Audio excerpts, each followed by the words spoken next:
Hi Sagittarius, welcome to Higher Source Tarot for a tarot reading for all Sagittarius, Sun, Moon, Rising, and Venus.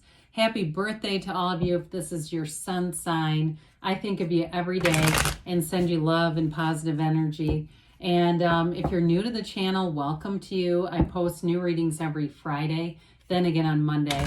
So if a reading doesn't resonate, come back in a couple of days. Now you can check another part of your chart too, and you can find websites that will give you your chart. And I've had mine done professionally and found it was the same information on the free website. So you could do that too.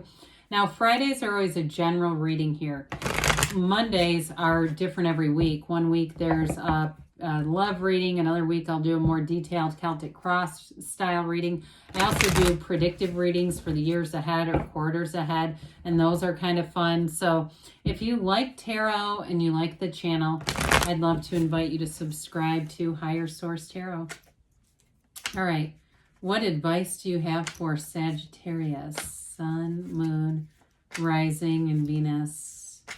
What does Sagittarius need to know, please? For the best and highest good of all concerned with Sagittarius. Okay. All right. There we go. Kind of got into a trance while I was shuffling. Sorry, it took me a second here. Page of Cups. Queen of Cups. Five of Wands. Two of Swords. Lovers. The Ten of Swords. The Emperor. This is an interesting reading, the Nine of Pentacles. Well, I'll tell you what, right up in here, I got for some people, something about their kids, like some kind of conflict, especially with the Queen of Cups, because she thinks about her kids constantly. So if you've got something going on there, there's something about this. It feels almost like a custody thing, and I know that's for probably few people on here. Some kind of a struggle there. I just feel like it's like working it out and being very, with the Emperor, being very conscientious about the rules, okay? So any conflict that you have, the Emperor will help you, but you've got to play by the rules, all right? This is not the time to start doing things that will cause more conflict. But I do feel like you have you've got nice energy for love, and sometimes if you got an ex, that unfortunately can stir it up, can it? They see you going off and being happy, and then they start to, pull things. So with the Page of Cups, I do feel like overall you've got this fun, uplifting energy around you. It could be good friends, people you talk to, people that you can talk to about problems, but you don't live there. You've got more to do, like more things in common than just let's get together and grieve and talk about misery together. It's that energy too that if you get going with something, they'll help you to go do something to get your mind off of it, to get out there. It can be a new love, but I actually feel like you have something a little more established. It's not brand new. This is law of attraction energy too. So if you feel like you've been in conflict with that Five of Wands, Two of Swords, Ten of Swords, this can also be an indicator that you've got new energy coming in. It's an energy shift. And some of how you do that is just by feeling good right now, because you get what you are. And so if we start to focus on somebody who brings in strife, then you know how it is. Then there they are. They're in the down the aisle at Publix from you. It's like, oh my God, I just thought about them. I didn't want to see them, and now here they are. So the Queen of Cups, we talked about that a little bit with the kid thing, but she's also an intuitive, all right? So when you have this energy, she's very emotionally open. So you can be very open with your feelings with the right people. And I feel like you know who those are. You have great companions here. And you have the energy, of course, of the Emperor. I mean, he's the father of the tarot. He's the protector. We've got the Emperor, the Lovers, and the Queen of Cups. I mean, this is nice in terms of love and partnership and looking out for each other. We like it. So with the Queen of Cups, though, she's the fullest, the mastery of the cups, all right? Bringing in that good life, bringing in love. And so all around you too, even if there's conflict, if you're in this kind of energy, that's going to be very helpful for you, Sagittarius, because it will kind of smooth things over a little bit. Now, I will say you've got Gemini and Aries here. You've got water. You've got all the elements represented. So with that Five of Wands, this also can be, for some of you, This also can be kids' sporting events, all right? It can actually be going and, so maybe you're attracting somebody who's a coach or a very involved parent, and that's part of the caught in the middle kinds of trying to balance it all. But for others of you, if there's nothing to do with kids here, it also can be a little bit of a chaotic energy. And the problem with that is if we get into it too far, we can kind of develop or evolve that into Ten of Swords where we get very depleted. We want to mitigate this with the fives. It's activity, yes, but it's also about adaptation and mediation. So you may be caught in the middle with the Two of Swords. You might be you that's the mediator for somebody. The Two of Swords, Ten of Swords, you may have a friend or somebody that feels like they're really getting stabbed in the back. And that's why that came in earlier. And we talked about somebody's like an uplifter where they don't let you sit in misery. It could also be you doing that for somebody else. But it definitely came in and it continues to be part of the reading.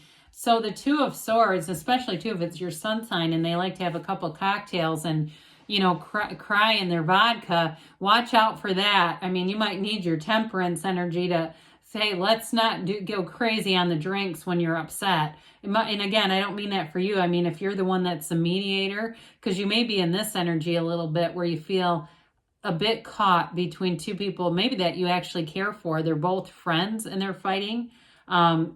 Again, with this, so it's a self-imposed prison. She's got those, look at the scale of those swords, right? They're heavy, they're off center, they're the same size as her body. It's a lot of weight to carry. So you might just have that emotional discomfort.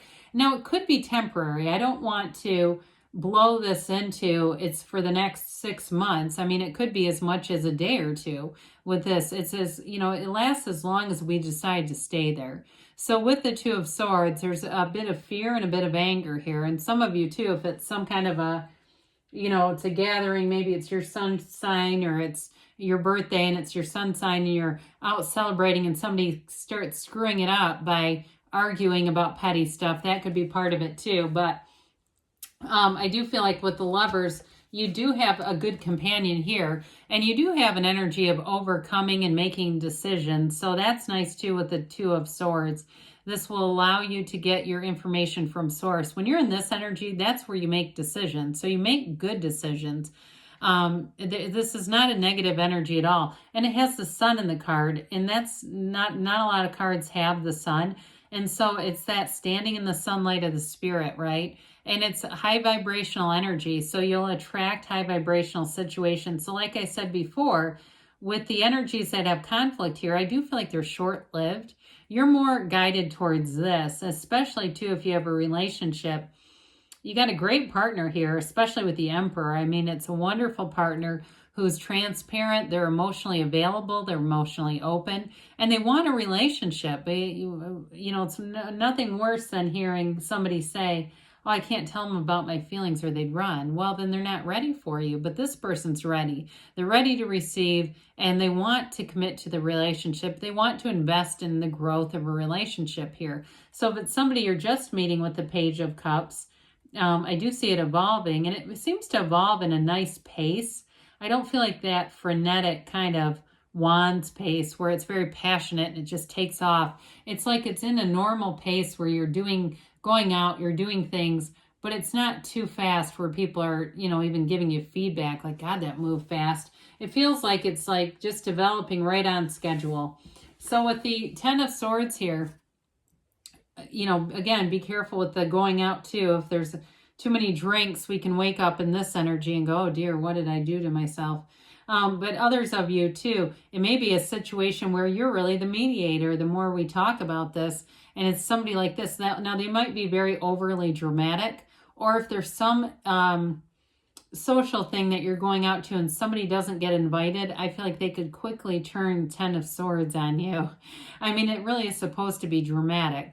So with the tens, though, there is a realization, and it may give you a turning point too in a relationship where you go, this is a lot of work. I'm not sure I want to spend that much time with this person, because every time we do, it just seems like it's, turns into too much focus on them. Like we said in the beginning, there's something important about talking about things, but not dwelling in negativity. So the Emperor brings in wisdom, knowledge, and protection. He's the architect of the universe. very powerful energy. It's also, it brings in stability, all right, in every area. The only thing about this with conflict is the Emperor does not take no for an answer. And sometimes he can be difficult to work with, all right? Because it's like, you know, no means no. I mean, it's just a very to the point and very much not going to be flexible energy. But, you know, like I said, in the positive aspects, he's the protector. You know, he holds that staff because that's part of his Empress. That symbolizes his Empress. So he's always connected energetically with his counterpart. And so in a relationship too, like we talked about, there's an energy that grows here, and there's already a connection energetically. And so I do feel like it grows in a way that seems very reasonable, but it's definitely, you still have an energetic connection there, and it's like you're a match. You're an energetic match, and maybe that's why it doesn't feel out of control.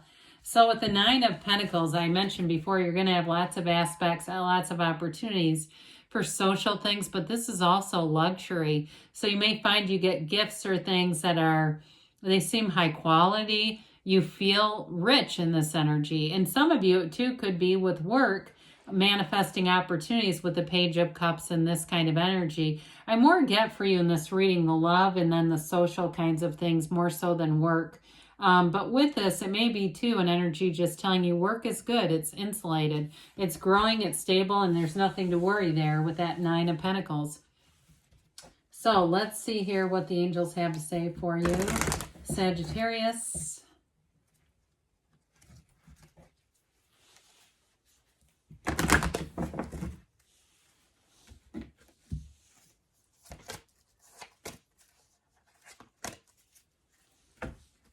And